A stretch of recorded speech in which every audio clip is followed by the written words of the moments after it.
और फिर उन महापुरुष की खोज करता हूं।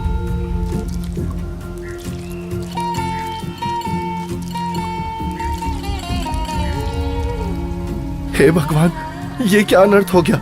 इस लकड़ी में तो हजारों चींटियां अंडों सहित मर गई होंगी। हे भगवान, आज जैसा अनर्थ तो कभी नहीं हुआ। बहुत बड़ा पाप कर दिया मैंने। मैं इस पाप से बने हुए भोजन को कदापि नहीं खा सकता। एक काम करता हूं, इस भोजन को लेकर किसी साधु संत को खिला देता हूं और स्वयं आज निराहार रहता हूं, जिससे मैं पाप मुक्त हो जाऊंगा।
संत जी कुछ बोल रहे हैं। इनके बीच में बोलना ठीक नहीं है। मुझे अवश्य ये सुनना चाहिए। मन तू मान सरोवर नारे, यहाँ न भटका खारे।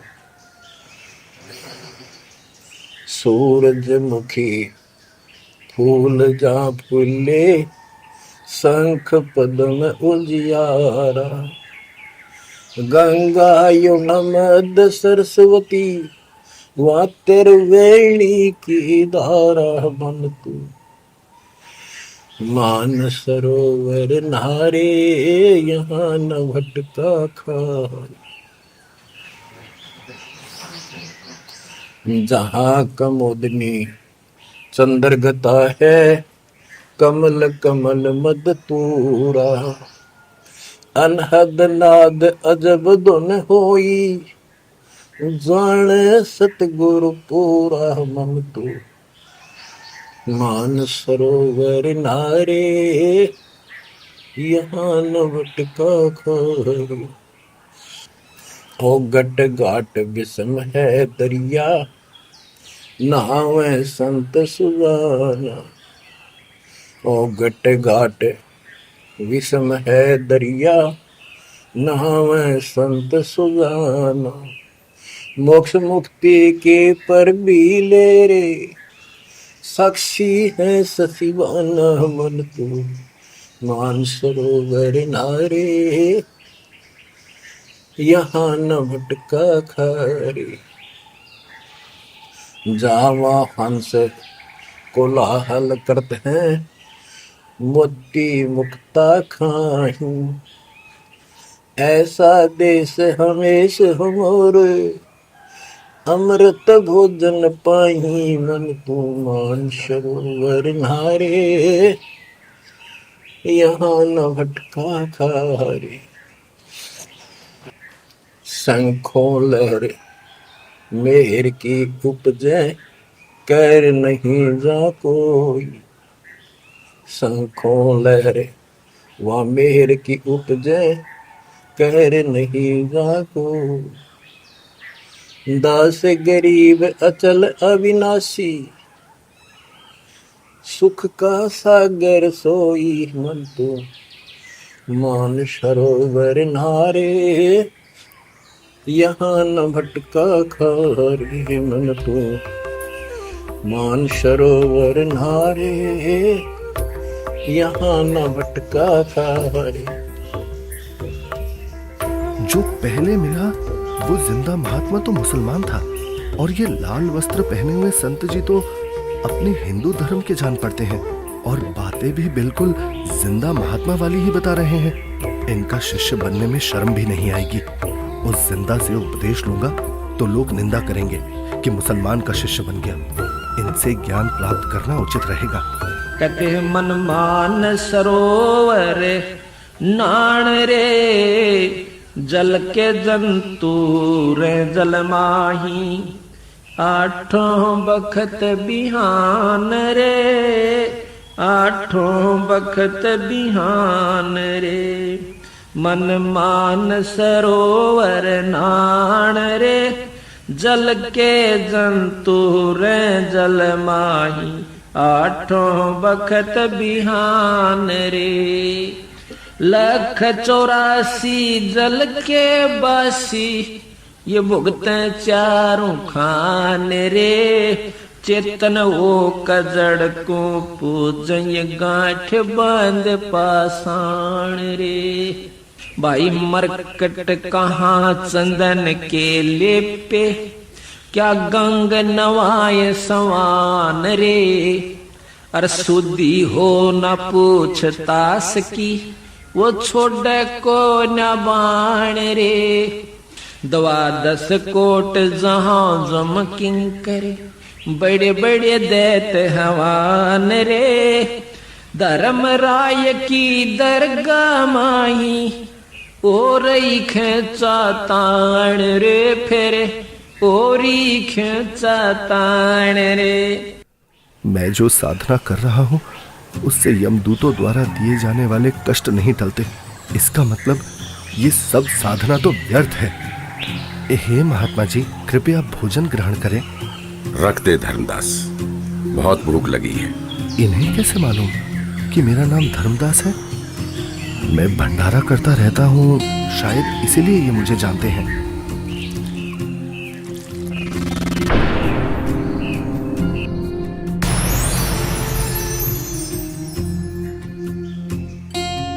आप तो वही महात्मा जी हो।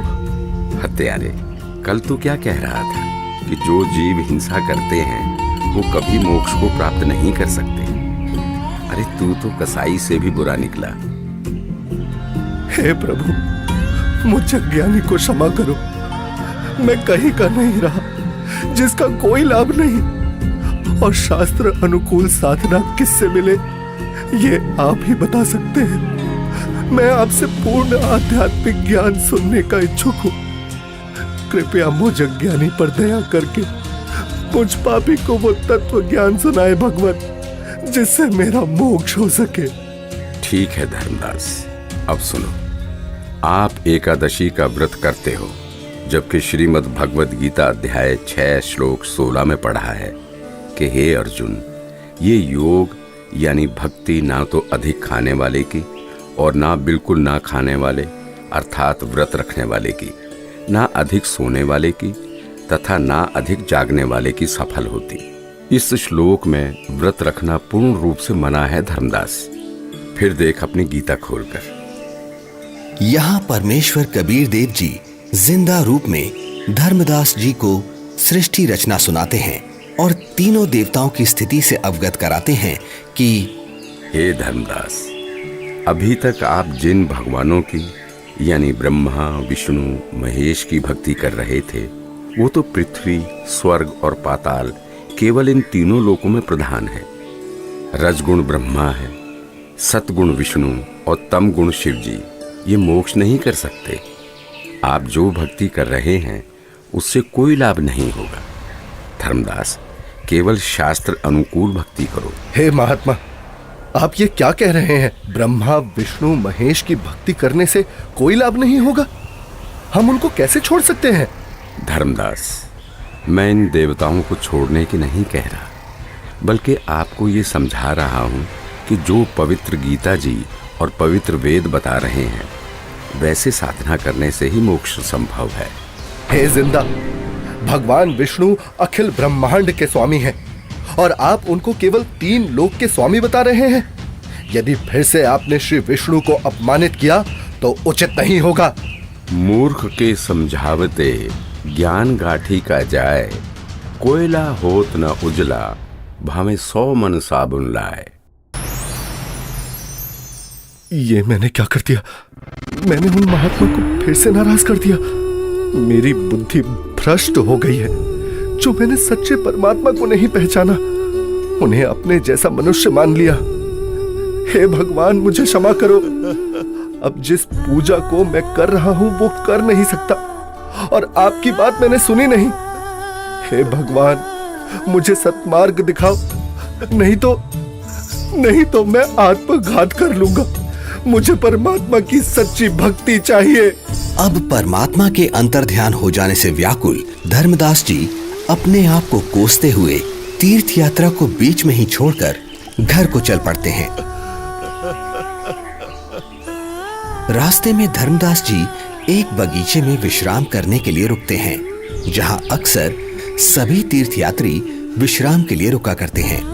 जहां धर्मदास जी चिंतन करते हैं कि पूर्ण परमात्मा की साधना तो मेरे को मिली नहीं, और पहले वाली साधना मैं नहीं करूं तो कहीं मैं पाप का भागी ना बन जाऊं। इसलिए धर्मदास जी मूर्ति निकालकर वापस उन्हीं की पूजा करने लगते हैं। तभी दयालु परमात्मा कबीर देव जी पहले की तरह संत रूप बनाकर वहां प्रकट हो जाते हैं, जिन्हें देख धर्मदास की खुशी का ठिकाना ही नहीं रहता। हे परमात्मा, हे मेरे मालिक, बहुत दया करी दाता, मुझ पापी को माफ करे प्रभु। बैठो प्रभु, मैं आपके खाने के लिए कुछ लाता हूँ। नहीं धर्मदास, अभी इच्छा नहीं है। हे भगवान, यदि आप नहीं खाएंगे तो मेरी आत्मा को कष्ट होगा। ठीक है धर्मदास, जो तेरी इच्छा है ले आ खाने के लिए। धर्मदास के काफी आग्रह करने पर और उनके सच्चे भाव को देखकर परमात्मा कबीर जी पेड़े और बताशे खाने लगते हैं। परमात्मा को पेड़े खिलाते हुए धर्मदास जी बहुत प्रसन्न होते हैं। प्रसाद लेने के बाद परमात्मा फिर से ज्ञान चर्चा करने लगते हैं।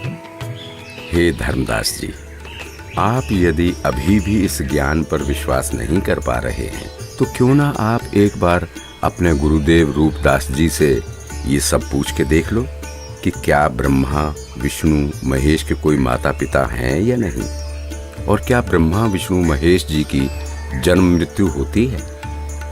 क्या ये देवता आपके पाप कर्म काट सकते हैं? क्योंकि जो ज्ञान मैंने आपको बताया है पुराणों में ये सब स्पष्ट लिखा है। और हाँ धर्मदास, आप अपने गुरु जी से ये भी पूछना कि क्या आप जो भक्ति बता रहे हैं उससे मुझे मोक्ष की प्राप्ति हो जाएगी। हाँ प्रभु, मैं निश्चित ही गुरुदेव से इन शंकाओं का समाधान अवश्य करवाऊंगा। इसके बाद कबीर प्रभु वहां से चल पड़ते हैं। धर्मदास जी कबीर परमात्मा जी को बेहद व्याकुलता में एकटक देखते जा रहे हैं। प्रभु, प्रभु! लेकिन धर्मदास जी के लिए ये परिस्थिति बहुत असामान्य हो जाती है। धर्मदास जी इतना व्याकुल हो जाते हैं कि वो परमेश्वर कबीर साहिब जी को छोड़ना नहीं चाह रहे थे, और पहले वाली साधना भी छोड़ना धर्मदास जी के लिए बहुत मुश्किल हो रहा था। कबीर प्रभु के जाने के बाद धर्मदास अपनी शंकाओं के समाधान के लिए अपने गुरु रूपदास जी के आश्रम की तरफ निकल पड़ते हैं।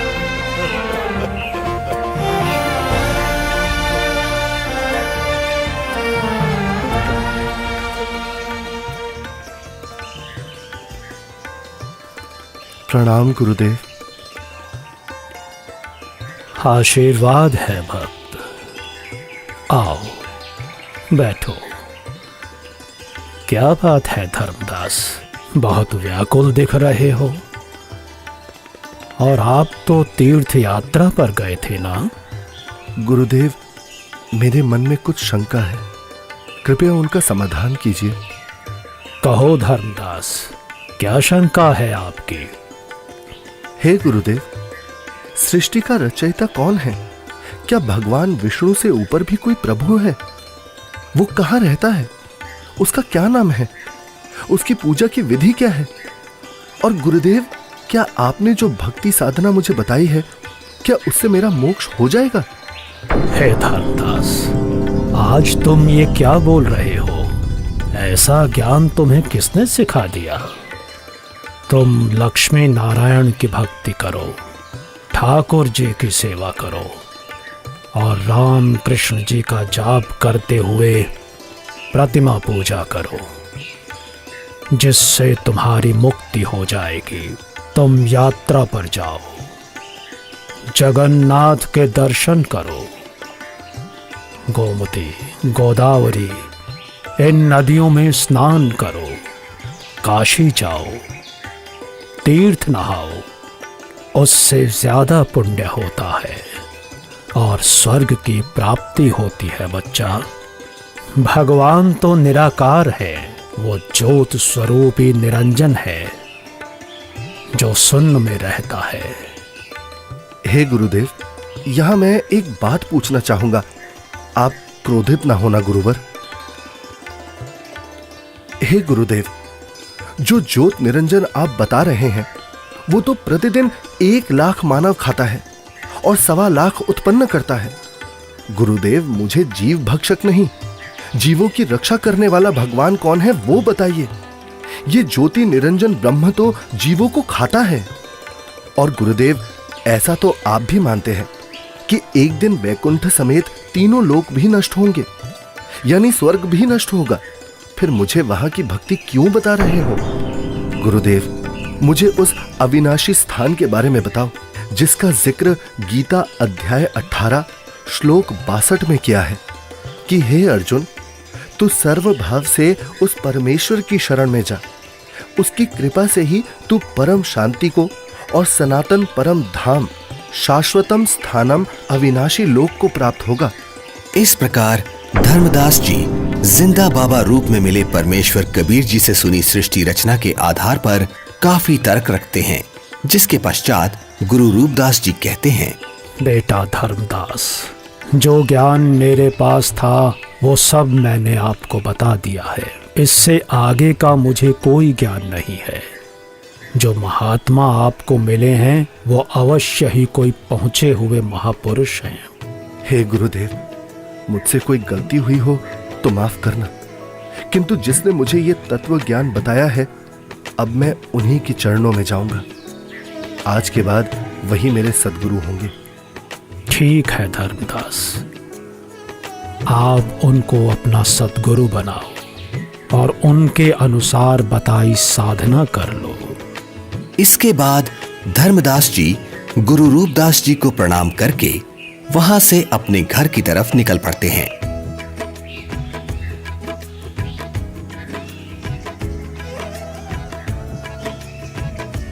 रास्ते में जाते जाते अब धर्मदास के मन में एक शंका ये भी उत्पन्न हुई कि हिंदू धर्म इतना बड़ा है, क्या किसी को गीता का यथार्थ ज्ञान नहीं होगा? अवश्य कोई ना कोई साधु महात्मा मंडलेश्वर गीता में कहे उस परमेश्वर परम अक्षर ब्रह्म के विषय में जानता होगा। इसके बाद धर्मदास कई प्रसिद्ध हिंदू संतों से मिलते हैं। सबको पहले 1 रुपया दान देते हैं ताकि संत मेरे को अपने दिल की बात गुप्त रहस्य बताएगा, क्योंकि जो भक्त अधिक दक्षिणा देता था तो संत उससे अधिक स्नेह से बात करते थे। उस समय 1 चांदी का रुपया आज के 10,000 रुपए के लगभग कीमत का होता था। सबसे पहले धर्मदास जी एक वैष्णव महामंडलेश्वर श्री ज्ञानानंद जी के पास जाते हैं, जिनका बहुत अधिक बोलबाला था। हे संत जी, क्या श्री ब्रह्मा जी, श्री विष्णु जी और श्री शिव जी के कोई माता पिता हैं? बच्चा, इनका कोई जन्म मरण नहीं होता, इसलिए माता पिता का तो सवाल ही नहीं उठता। इतना सुनकर धर्मदास जी वहां से चल पड़ते हैं।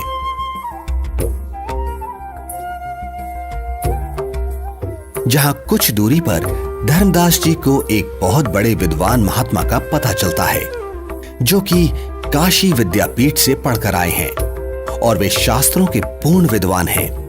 धर्मदास जी महात्मा के पास जाते हैं और दक्षिणा देकर पूछते हैं, महात्मा जी, गीता जी के अध्याय 18 श्लोक 62 में भगवान श्री कृष्ण ने अपने से अन्य किस परमेश्वर की शरण में जाने को कहा है? भगवान श्री कृष्ण अर्जुन को अपनी ही शरण में जाने को कहते हैं भक्त। श्री कृष्ण जी से ऊपर कोई भगवान नहीं है। इस प्रकार धर्मदास जी बहुत से संत महंत मंडलेश्वरों के पास जाते हैं और सभी से एक जैसे ही प्रश्न करते हैं, किंतु उत्तर किसी का संतोषजनक नहीं मिलता।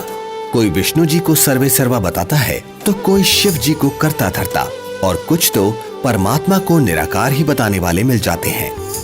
हे भगवान, जीवन नष्ट हो जाता यदि मैं इन संतों से इनके ज्ञान की परीक्षा ना लेता और ये परम संत ना मिलता। यह सोच धर्मदास जी जिंदा महात्मा रूप परमेश्वर को याद करते हुए घर की ओर चल पड़ते हैं।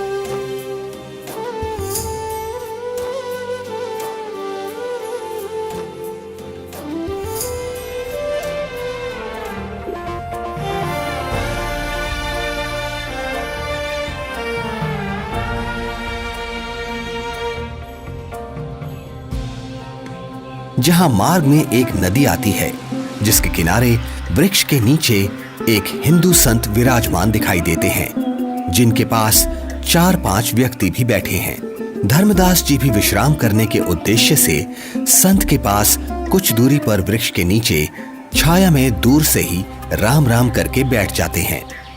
लगता है मुझे इस साधु से भी प्रश्न करना चाहिए। अरे नहीं, जब बड़े बड़े मंडलेश्वरों को ज्ञान नहीं, जिनके पास हजारों शिष्य हैं, तो फिर इसके पास तो क्या ही होगा। यहाँ तो बस 4-5 वृद्ध ही तो बैठे हैं। आदेश महाराज, आदेश। हे धर्मदास, हिंदू मंडलेश्वरों ने बता दिया वो परमेश्वर कौन है। मुझ पापी अवगुण हारे को क्षमा करो महाराज, मैंने बड़ी भारी भूल की है। आपने सृष्टि रचना का ज्ञान जो बताया है, उसके सामने सभी संतों का ज्ञान ऐसा है जैसे सूरज के सामने दीपक। धर्मदास, तेरे मन में अन्य संतों से ज्ञान जानने की प्रेरणा मैंने ही की थी। यदि आप इन सब के अज्ञान से परिचित नहीं होते तो फिर भी मेरे ऊपर विश्वास नहीं करते, सोचते रहते कि और संतों के पास भी जाना चाहिए। ये कैसे हो सकता है कि मुसलमान को ज्ञान है, हिंदुओं को नहीं।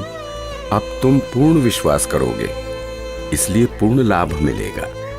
मेरे को एक अन्य संत मिला, उसने भी यही आप वाला ज्ञान बताया था। मुझे लगता है वो आप ही हो, आपने रूप बदल रखा है। हे धर्मदास, मैं उनका शिष्य हूँ, वे मेरे गुरु हैं, वे काशी में रहते हैं। यहाँ धर्मदास व जिंदा रूपी परमात्मा की बहुत ज्ञान चर्चा हुई, जिसके बाद मैं अब सतगुरु के दर्शन करने जा रहा हूँ, आज्ञा दो। मुझे सतलोक के दर्शन करा दो, बिना देखे मुझे शांति नहीं होगी। हे धर्मदास, आपको गुरुजी से दीक्षा दिला दूंगा, फिर भक्ति करना। हे जिंदा, आप ही सब कुछ हो, अपने आप को छुपा रहे हो। मुझे सतलोक दिखाओ ताकि मेरी आत्मा को संतोष हो। धर्मदास, नाम लेकर भक्ति करो। जब शरीर छोड़कर जाओगे तो आप वहां सतलोक देखना। हट क्यों कर रहे हो? मैं कितना दुष्ट हूं कि मैंने परमात्मा पर विश्वास नहीं किया, और अब पता नहीं वो फिर दोबारा दर्शन देंगे या नहीं। रोते रोते धर्मदास जी अपने घर पहुंच जाते हैं।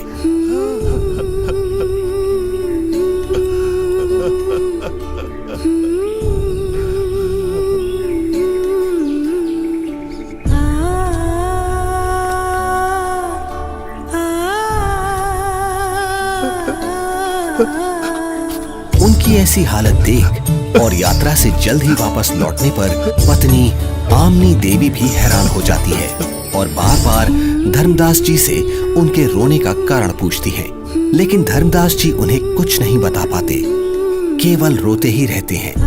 फिर काफी देर बाद, क्या हुआ स्वामी, क्या हुआ? कुछ तो बताइए, आखिर क्या हुआ आपके साथ? लगता है इनके पैसे किसी ने लूट लिए हैं। क्यों कच्चा मन कर रहे हो जी? किसी ने यात्रा में आपका धन लूट लिया तो कोई बात नहीं, आपके पास धन की कमी थोड़ी है, हाँ ले जाना, भगवान ने बहुत दे रखा है। आमिनी, यदि रुपए पैसे वाला धन लुट गया होता तो मैं और ले जाता। मेरा तो ऐसा धन लुट गया है आमिनी, जो शायद अब मुझे कभी ना मिले, और वो मैंने अपने हाथों अपनी मूर्खता से गंवाया है। धर्मदास जी जिंदा महात्मा से हुई सर्व ज्ञान चर्चा और उनसे सुनी सृष्टि रचना आमनी देवी को सुनाते हैं। आपने भगवान को क्यों नहीं पहचाना स्वामी? ये क्या किया आपने? बनिया होते हुए भी आप ये सौदा कैसे चूक गए? इसी बात का तो दुख है आमिनी। जीवन में पहली बार मुझसे इतनी भारी भूल हुई है। तावालीन बहे निर्बानी मगन रूप साहेब सैलानी, तावा रोवत धर्मनि नागर, कहाँ गए मेरे सुख के सागर। अधिक वियोग हुआ हमसे ती, जैसे निर्धन की लुट जा खेती। कलप करे और मन में रोवे, दसों दिशा को वो मगजोवे। अधिक वियोग हुआ हमसे ती, जैसे निर्धन की लुट जा खेती।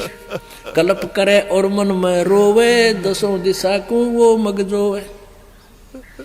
हम जाने तुम देह स्वरूपा, हमरी बुद्धि अंधगर कूपा। हम तो मानुष रूप तुम जाना, सुन सतगुरु का किया पियाना। बेग मिलो कर हूँ अपघाता, मैं ना जी हूँ सुनो विधाता। अगम ज्ञान कुछ मोहे सुनाया, मैं जी हूँ नहीं अवगत राया। बेग मिलो कर हूँ अपघाता, मैं ना जी हूँ सुनो विधाता।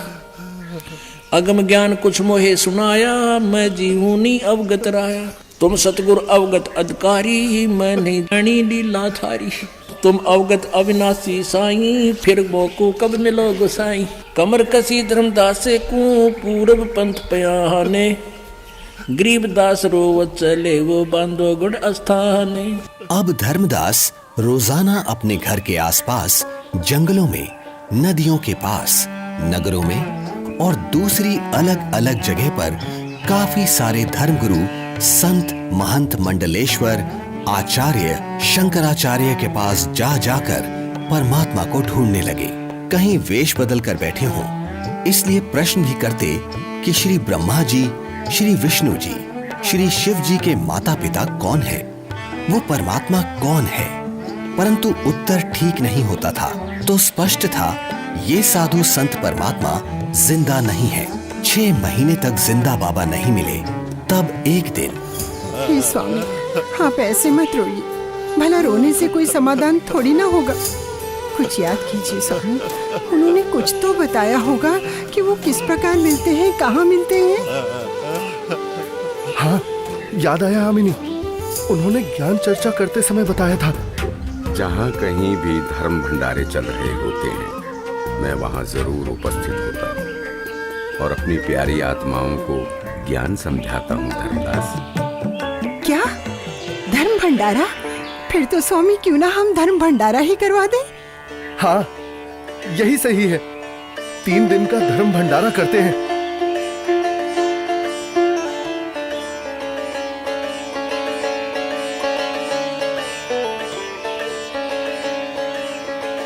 भंडारे का आयोजन शुरू हो जाता है।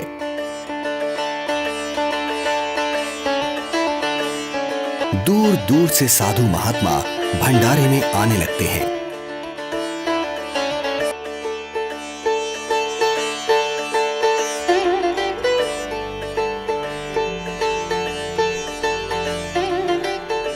धर्मदास जी भंडारे में हर तरफ घूम घूम कर प्रत्येक संत महात्मा को बड़े ही ध्यान से देखते हैं, किंतु परमेश्वर कहीं भी उनको दिखाई नहीं देते। 2 दिन बीत जाते हैं।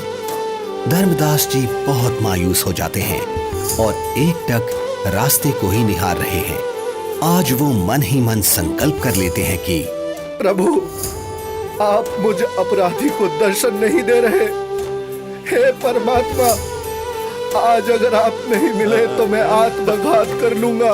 तभी अचानक धर्मदास जी की नजर कुछ ही दूरी पर एक कदम के वृक्ष के नीचे जाती है, जहां वही पूर्ण परमात्मा कबीर परमेश्वर जी उसी जिंदा महात्मा के रूप में विराजमान होते हैं, जिन्हें देखकर तो धर्मदास जी की खुशी का ठिकाना ही नहीं है। धर्मदास परमात्मा की तरफ इस प्रकार दौड़ते हैं जैसे भूखे को भोजन और प्यासे को पानी मिल जाता है। हे परमात्मा, हे भगवान, अब मैं आपको कहीं जाने नहीं दूंगा। मेरी भूल क्षमा करो प्रभु। मैं बस आपकी ही भक्ति करना चाहता हूँ। मैं भविष्य में कोई गलती नहीं करूंगा। हे दीन दयाल, मुझ अज्ञानी को माफ कर दो। मैंने अज्ञानतावश आपको बहुत कटु वचन बोले। मुझे माफ करो परवरदिगार, मुझे माफ करो। जब धर्मदास जी ने अपनी गलती की क्षमा मांगी और कभी ऐसी गलती ना करने का बार बार वचन दिया, तब परमात्मा धर्मदास जी के घर गए।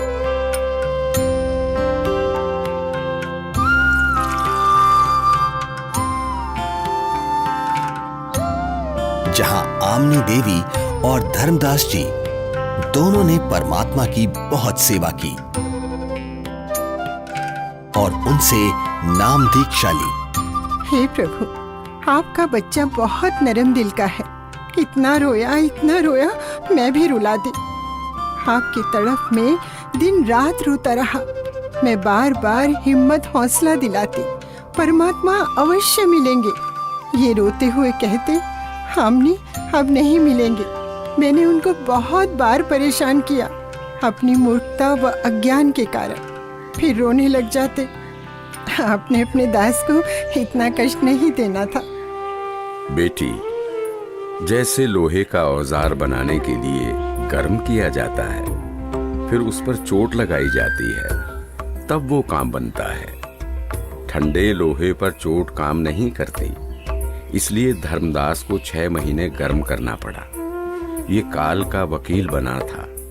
अब जो मैं बताऊंगा ये सब मानेगा और काम का हो जाएगा, यानी मोक्ष प्राप्त करेगा।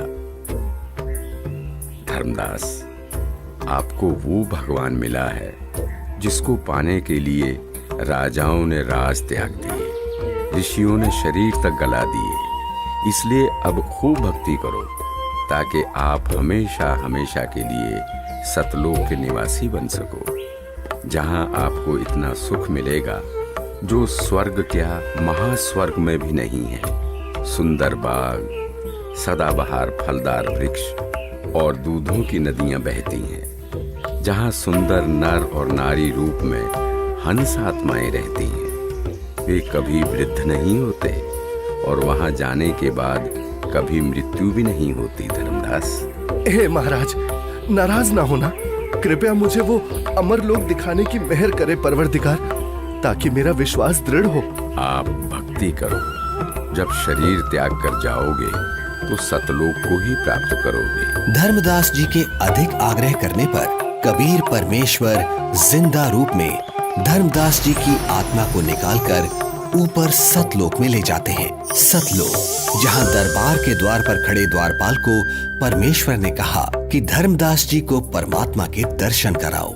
जिंदा रूप परमात्मा पीछे से अपने सिंहासन के पास चले गए, जिसके कुछ ही देर बाद देखते ही देखते वहां पर बहुत सारे हंस तथा हंसनी इकट्ठे होकर नाचते गाते हुए धर्मदास जी को परमेश्वर के सिंहासन के पास लेकर जाते हैं, जहां परम अक्षर ब्रह्म कबीर साहिब जी, जिनके एक रोम का प्रकाश करोड़ों सूर्य और करोड़ों चंद्रमा के प्रकाश से भी कई गुना अधिक था, वो एक बहुत ही सुंदर सिंहासन पर विराजमान है। जिंदा रूप में नीचे से गए परमात्मा तख्त पर विराजमान अपने ही दूसरे स्वरूप पर चंवर करने लगते हैं, जिसे देख धर्मदास जी सोचते हैं कि जिंदा महात्मा तो परमेश्वर का सेवक है।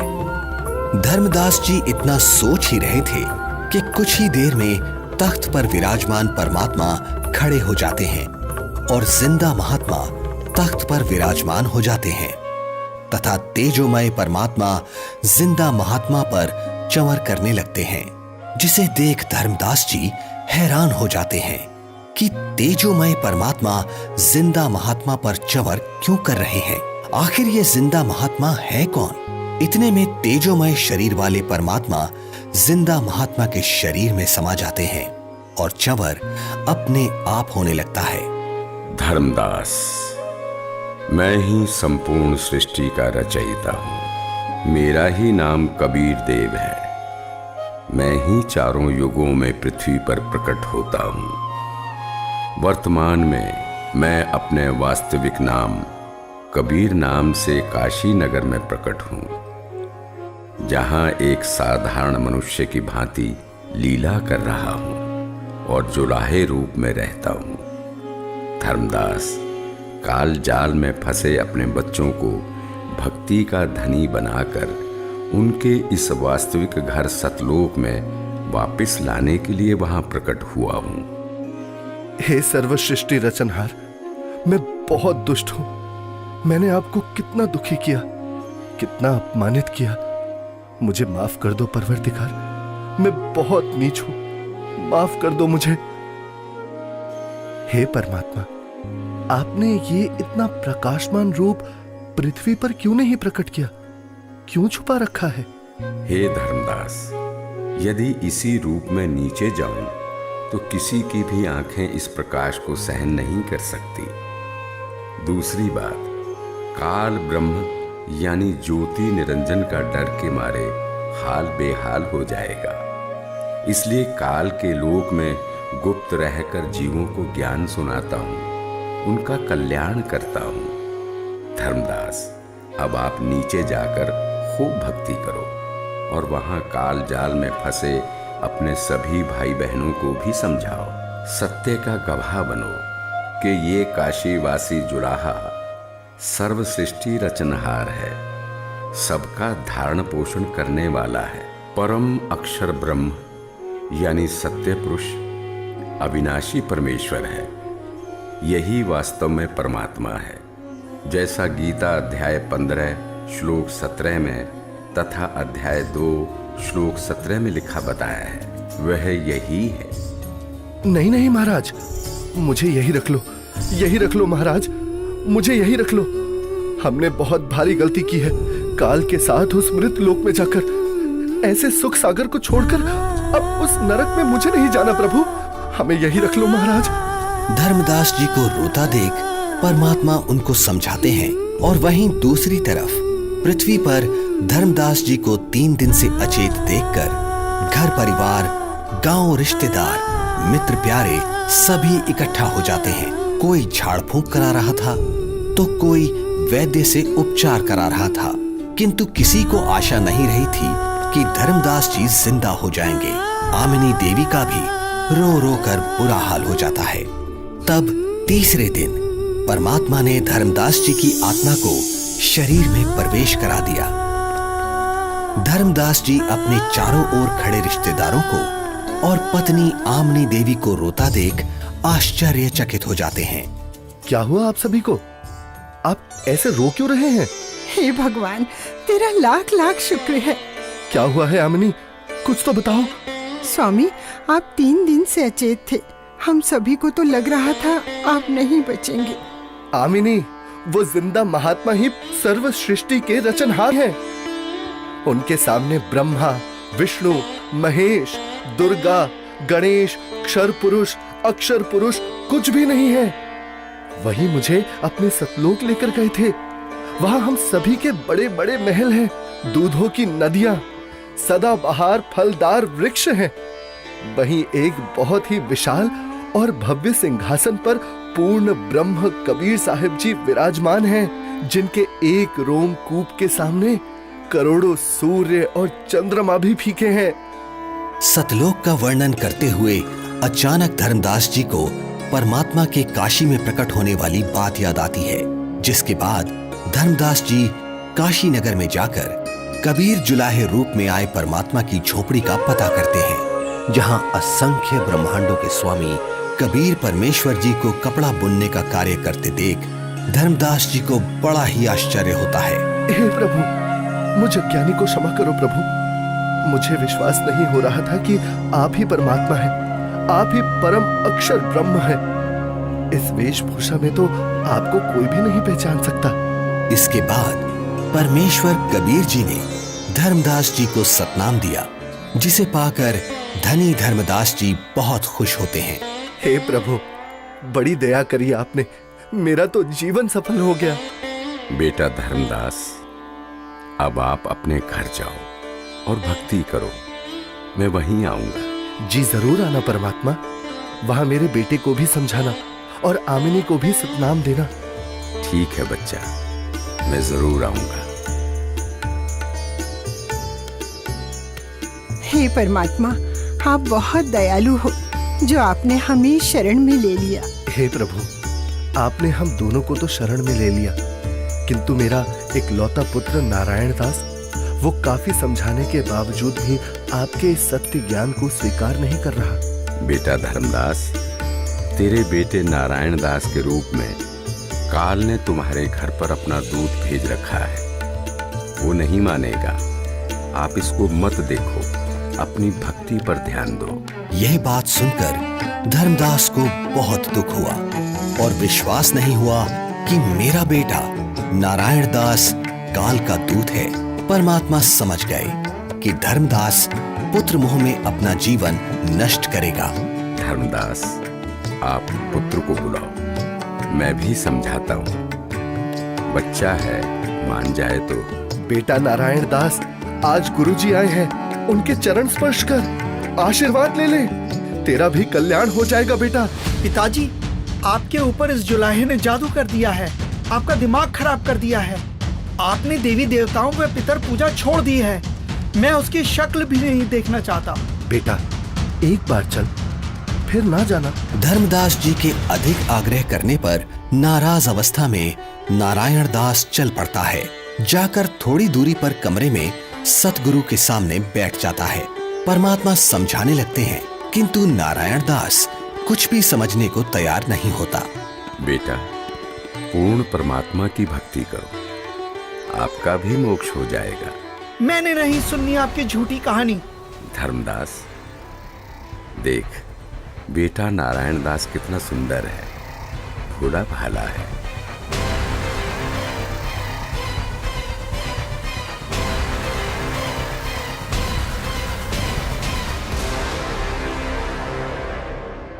बेटा नारायण दास, आप जाओ, आपको जो ठीक लगे करो।